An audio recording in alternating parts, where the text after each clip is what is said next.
Well, good morning, everyone. Welcome to Momentum Mondays. My name is Lynnette Rogers, and I am so excited that each of you decided to join us today. I am officially kicking off the call, and I would like to introduce to you a phenomenal woman, someone who is known as a professional coach, a role model, a mentor, a leader, national speaker, vice president of human resources in corporate America, and many others. But she says her most important titles are wife and mom.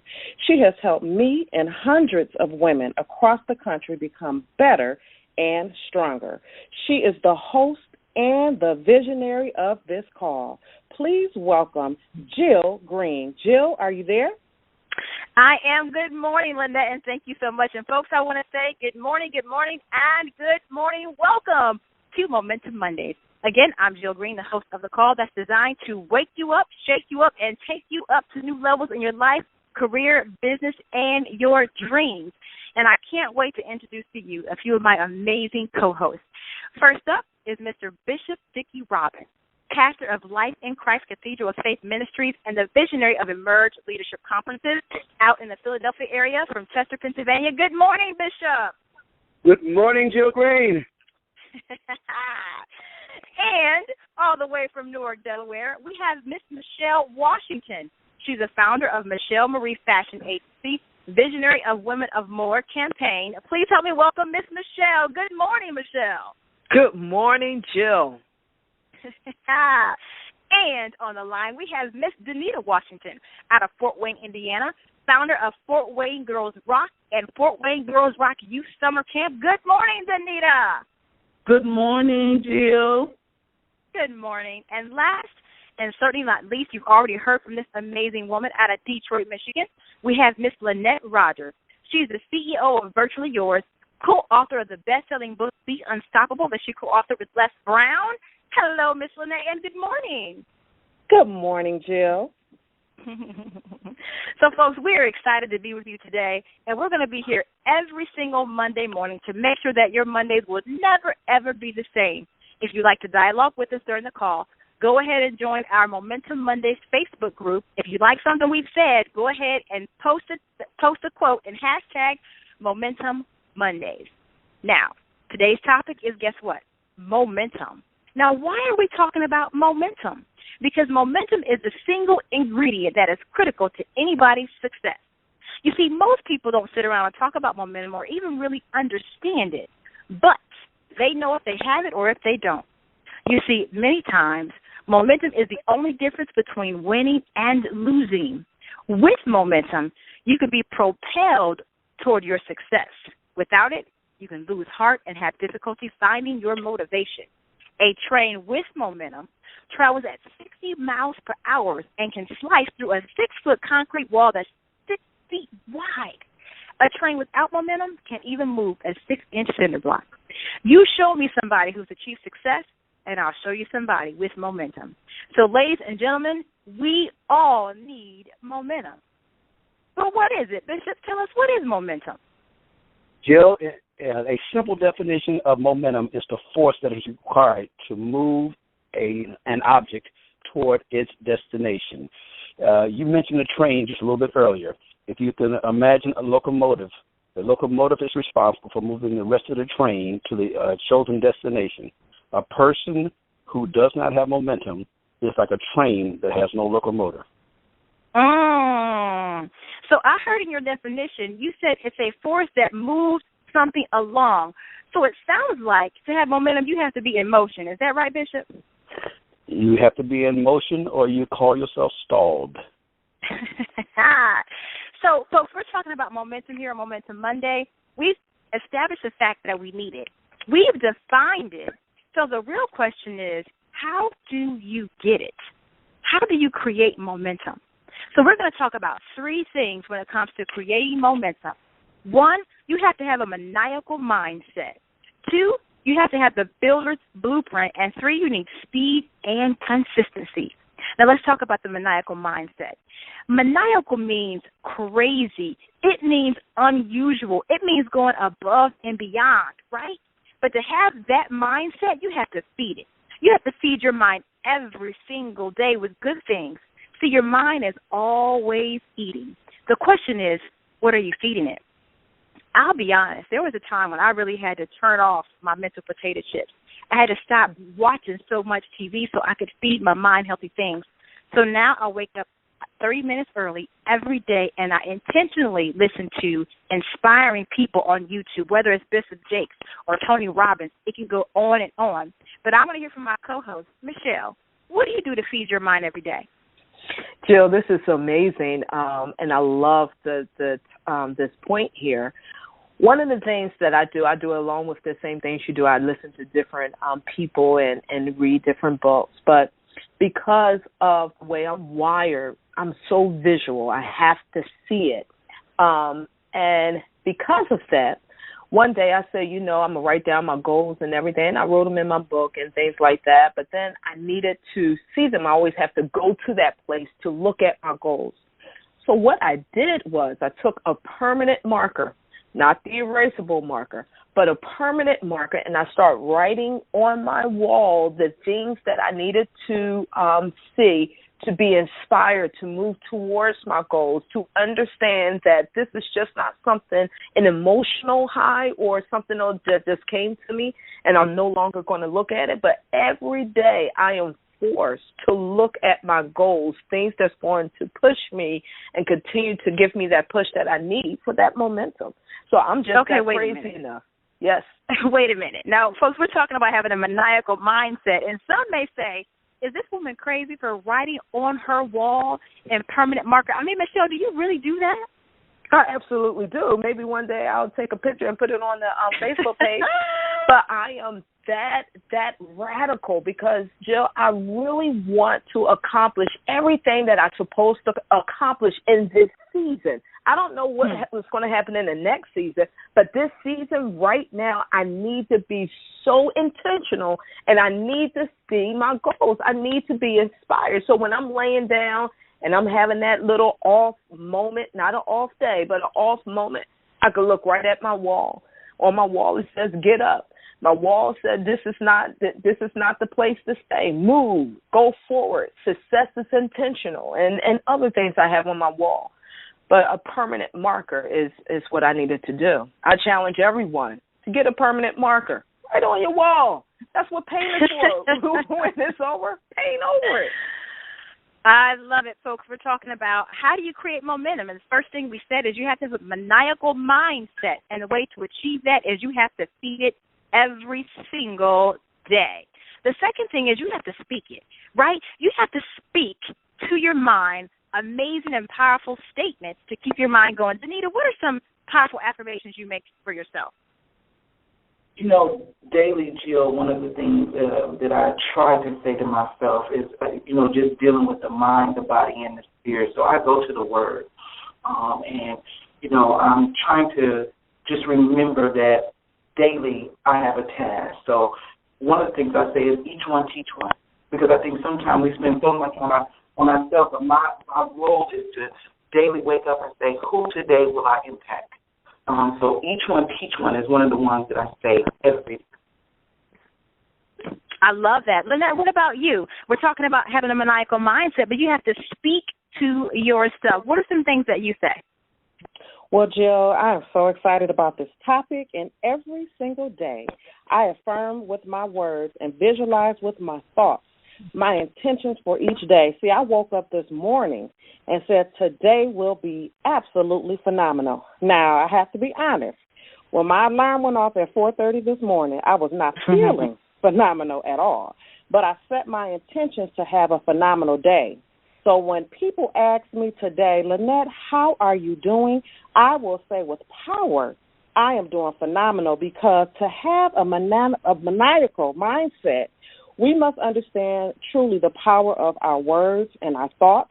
We have to protect our minds from negativity and foolishness and be intentional when we speak and what we think. See, our minds, Jill, are a gift and a tool from our Creator that we must use to fulfill our purpose. And I am always reminded of Proverbs 4:23 when it says, more than anything, You guard and protect your mind, for life flows from it. Absolutely. So we're talking about having a maniacal mindset. You have to feed it. You have to speak to it. And guess what? You need to hear it. Bishop, let's talk a little bit about how what you hear impacts how you think. When we hear things, we have to realize that it's like an input to our lives, and you cannot unhear what you hear.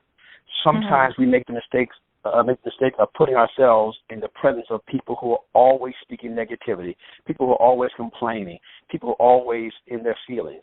One of the things that I say and remind myself of is your feelings are a nice place to visit, but don't try and live in them. And the other thing that I say about that is if you let your feelings drive, you'll never like the destination. So many times we are driven by our feelings, and our feelings change like the weather, in fact, more frequently. And oftentimes, because of emotion or because of feelings, we do things and say things that we later regret. So my challenge every day is visit my feelings when necessary, but do not live there. I love it. Do not live in your feelings. It's not a destination that you want to live at. I love that. Folks, welcome again to Momentum Mondays. We are talking about how to create momentum. The first thing we said is you have to have a maniacal mindset. But how do you achieve that? You have to feed it, speak it, and hear it. And I'm going to challenge you with this. For the next 30 days, be intentional about what you watch or what you read, because your mind is always eating. Watch your mouth. For the next 30 days, be intentional about what you're saying about yourself, about your goals, and others. So no more, girl, I'm getting big as a house. Those are words that work against what we're trying to do. Be intentional about what you listen to and who you listen to. Maniacal mindset. The second thing we said to create momentum is you have to have a builder's blueprint. Now, this is really important. Why? Because a lot of people are not specific about what they want in life. They say things, Bishop, like, I want to be healthier. Okay, well, that's not really a goal. That's a wish, right? I want to have a better mindset. I want to make more money. I want a better job. Okay, all those things sound great. But when a builder wants to build a house, he doesn't only say, I wish I could build a house and expect it to appear. He gets a blueprint. And there are three things that he does. First of all, he understands his destination. He knows what the house is going to look like when it's finished, right? So we have to identify the actions we need to take to get to the end result. The second thing is he identifies the tools he's going to need to build the house. So for us, we need to figure out, what are we going to need? For example, I can't wait till Denita shares her story, because she's identified the things she has to buy for her goal, the people that she needs to connect with, right? And then she's identified when she wants to get there. So when you have to build a blueprint, you're identifying the actions, not just any action. We're talking about targeted action, specific action, right? Support and the time. You have to have a builder's blueprint. And the third thing you need to create momentum is speed and consistency. Now, I'm going to pause right here, because we believe that you have to make a decision right away for your goal. So, Michelle, why do you think that doing stuff fast is important when it comes to momentum? I believe that if you continue to lax and talk about it, it will never get done. The Bible says faith without works is dead. We could have faith, we could think it, we could confess it, but if we don't put anything to it instantly, right then and there, then it's just going to be another dream. And a lot of us have a lot of dreams, but we're not fulfilling those things. So it's important to, when you get it, start planning towards it. And that's where you start getting that momentum. You know, one thing studies show is that people who make decisions slow regarding their goals become distracted and they become discouraged. So if you're going to be serious about creating momentum, you have to make a decision right away. Mm-hmm. If you're going to be serious about creating momentum, you have to conduct a targeted activity toward your goal today. What does that look like? So my goal was getting up 30 minutes earlier because there are certain things I'm required to do toward my goal. And guess what? I didn't say I'm going to start next week. I had to start today, right? If someone is trying to stop smoking, they need to smoke 1 cigarette less today. If someone wants to eat better, they need to eat a salad today. Folks, we're trying to help you. If you're trying to create momentum, you have to act today. And the last point is you have to be consistent. So we challenge you every day for the next 30 days, complete a targeted activity without stopping. So, folks, we're here on Momentum Monday. We're talking about creating momentum. We said you had to have a maniacal mindset, a builder's blueprint, and you need speed and consistency. So now let's say you have momentum. How do you keep it? This is my favorite part of the call. So there are 4 steps we're going to talk to you about today. Look up, fill up, circle up, and keep up. So we say look up and identify your why. Lynnette, why is this important? Jill, this is so critical and very important, and it's a step that usually gets completely overlooked. See, when you become crystal clear about why and understand why you truly want what you want, why it is important, and why it is worth the sacrifices you will find you have to make, then it will push you. Your why will literally become a self-motivator to push you when things get tough and when those challenges arise, and we all know that that will happen. So your why will push you when that internal voice creeps up and try to talk you out of pushing yourself towards the goal and going that extra mile. You want to focus on the specific reasons why you want what you want. See, I'm a single mother. I have 3 children, and I'm the sole provider for my babies. And I have to pave a secure path for them to pursue their dreams and goals. I intend, and I mean it when I say I intend to leave a meaningful legacy. But in order for me to do that, I need financial stability. I need time freedom, and I definitely need choices in my life. And see, my children are my why, and I'm very clear about that. So if your why isn't strong enough to make you cry or make you want to fly, it's time to revisit it, Jill. I love that. I would like for us to kind of share our why. I know we have some folks in the line who are listening in, and some people say, I don't know what my why is. Some people don't know what a why looks like. Denita, would you like to share your why? What's your why?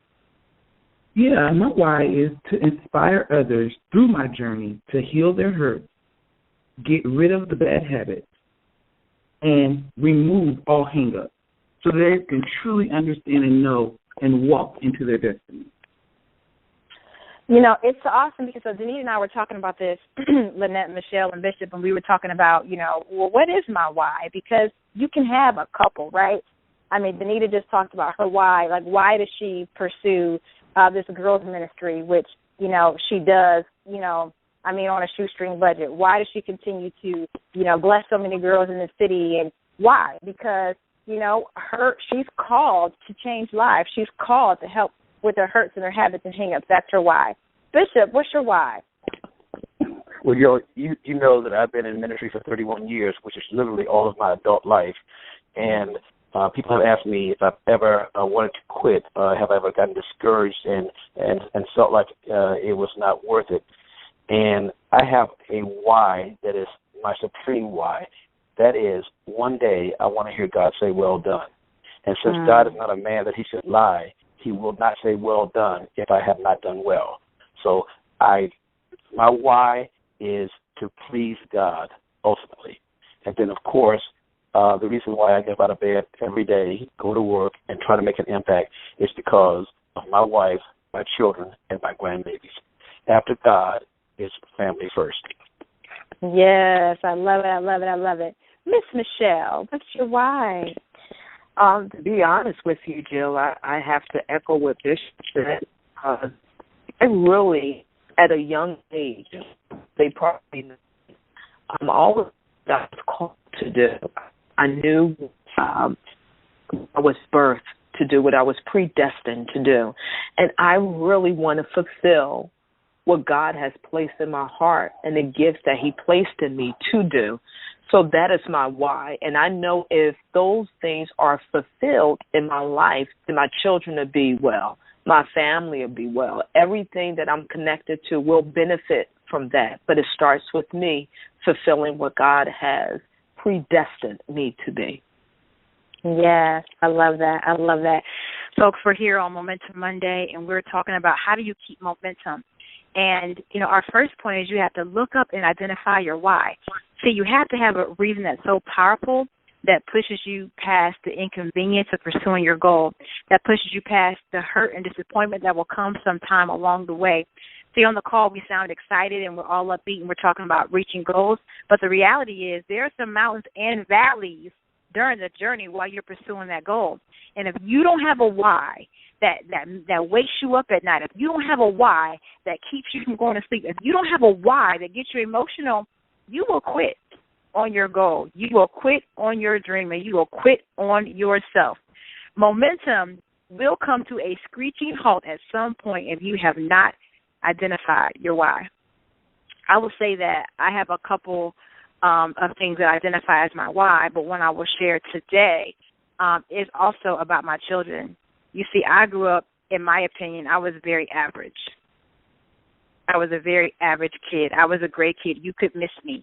I didn't have the best grades. I didn't have the worst grades. I wasn't a behavior issue in school. I was a great kid.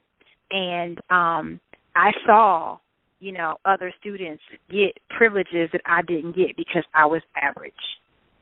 I saw things happen around me because I was average. I'm just being real today.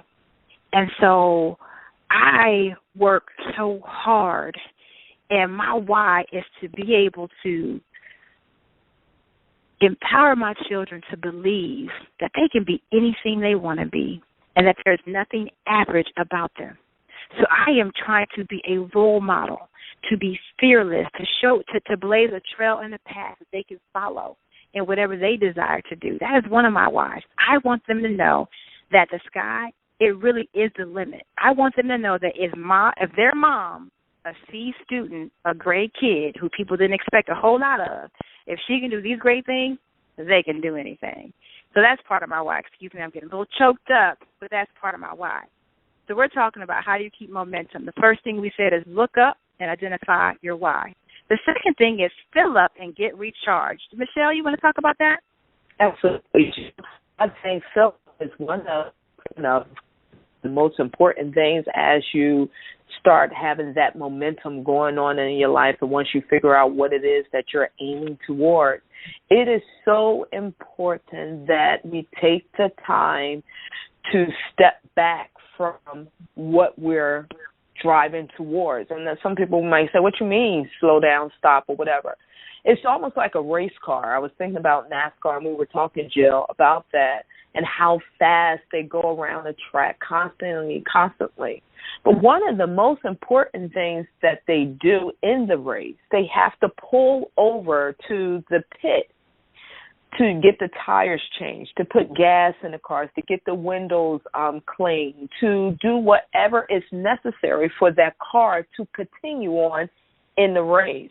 And I think sometimes some people may be so zealous and just keep going and going and going and going. Then they'll lose that momentum because they didn't stop to recharge.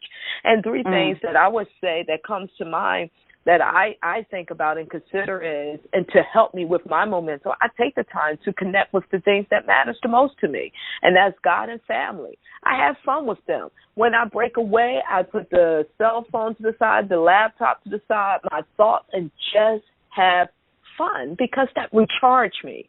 The second thing I do is I stop and I listen and review. A lot of times we are looking for new, but we have so many notes and so many videos that we have put to the side that we need to pull back out and review them. And lastly, and this is the key thing, once we recharge, once we fill up, it is important that we release what we have in us out of us so we could continue to be charged. It's just like the racetrack. Some of them have to stop 2 or 3 times to finish the race. But if we don't fill up first and then release it, then we're just going to be obese with a lot of information. And because of that, then we'll slow down, and then that's when the confusion comes. We'll get so much information, so much knowledge, to the point we're not doing anything because we're obese with information. We got to let it go. And that's what I say, Jill. Oh, my goodness, that is so powerful. So we got to pause on that point right there. So, again, we're here on Momentum Mondays. We're talking about how do you keep momentum. We first said look up and identify your why. Now we're saying fill up. And so Michelle talks about how you have to get recharged. And she painted a picture of a race car, right? If you ever watched those race cars and they go around the track, they always have to pull over, right, to get recharged. But one thing I noticed, Michelle, was when they pull over, there's not just one person waiting on them. It's just not just two people. It is a village of people. It is a group of people. That's and each person has a different role.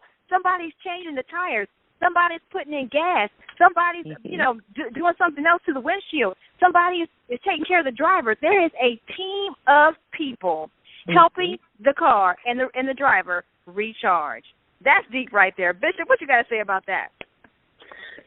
Well, one of the things that you cannot forget in the whole process is that we take the time to pull over to get refreshed, to get recharged. It's just like when you have a car that has a full tank of gas, the more you drive, the more the gas is going to go out.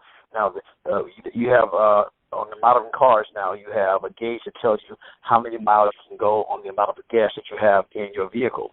A lot of times, what we don't realize is that that's based on a properly functioning car. And if the car is not properly tuned up, you won't get the level of mileage out of the car that you need to get out. So sometimes, in addition to filling up, you also got to tune it up so that you can be more efficient in how you burn the fuel that's in the car. In other words, make sure, whether it's your time or your finance, make sure you're doing it as efficiently as possible. Otherwise, you may run out of the resources that you're depending on to finish the race. Oh, that was awesome, awesome, awesome. You said you not only have to fill up, sometimes you have to tune up. I love it. And I love the way you brought it back to life. If it's your finances, whatever it is you're focused on, that is awesome. Now, the last thing she talked about, and Denita, I'm going to throw this to you. She said you have to release what you receive. We are becoming obese with information.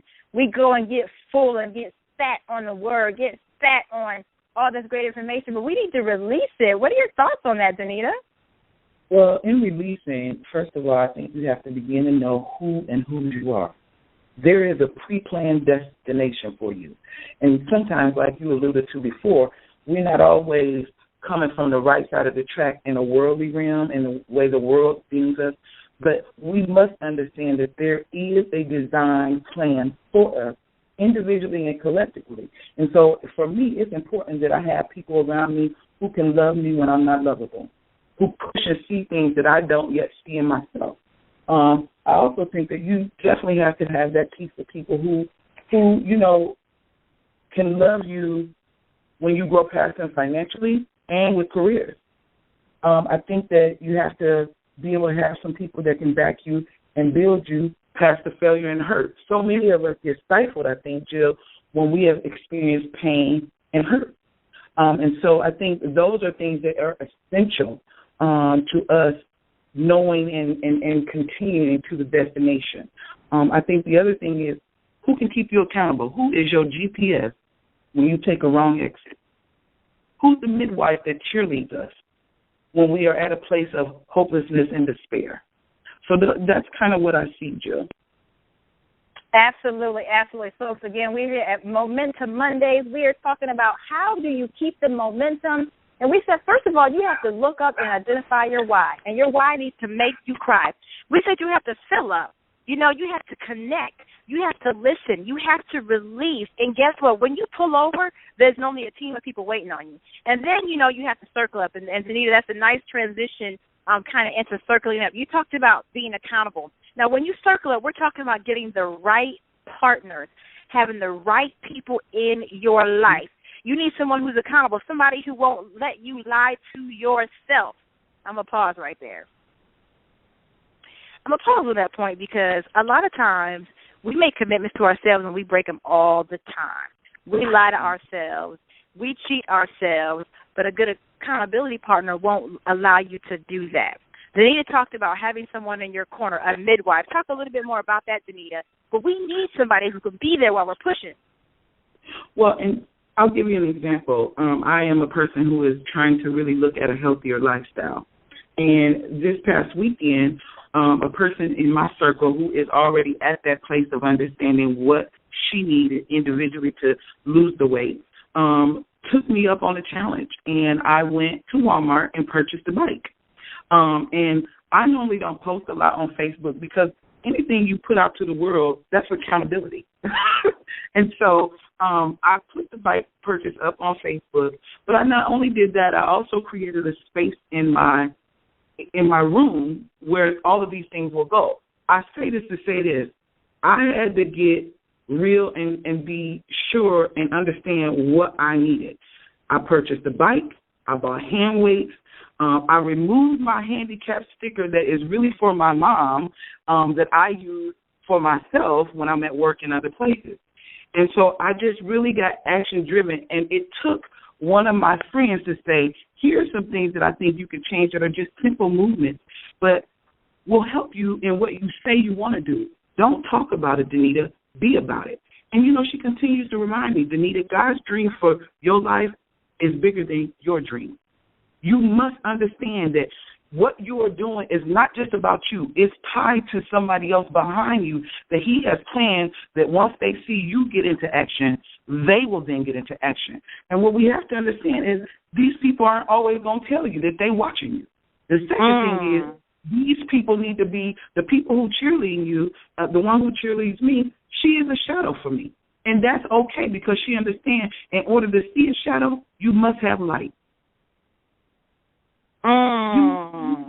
So she doesn't mind me being the light. She's my shadow, but she has made it so wonderfully clear to me on loving me when I wasn't loving myself. She saw it, and she said, Denita, I got to help you be accountable. So, you know, the role of what you are in a person's life, that's not the title isn't the matter. It's the action and how they can love you to that place.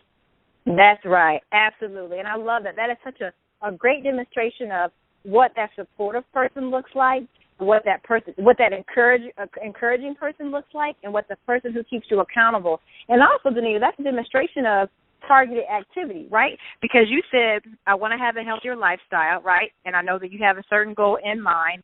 And you said, I need to buy a bike, right? That's also the builder's blueprint. You identified a tool that you need that is taking you toward your goal.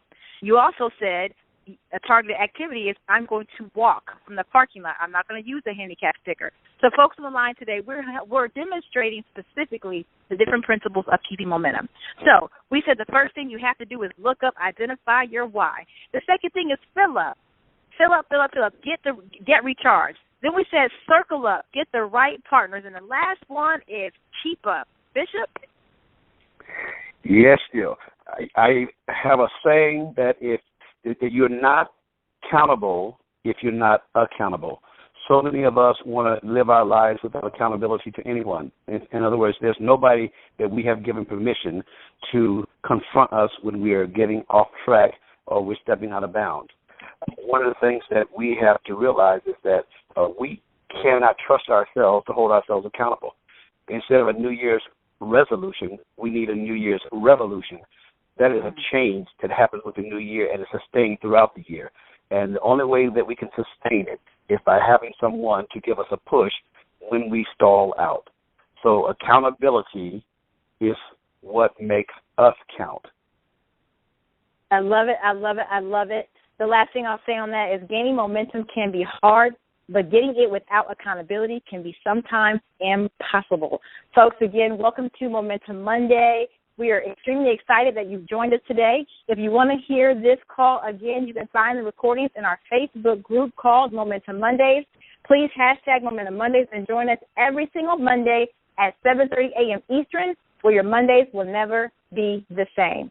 See you next Monday.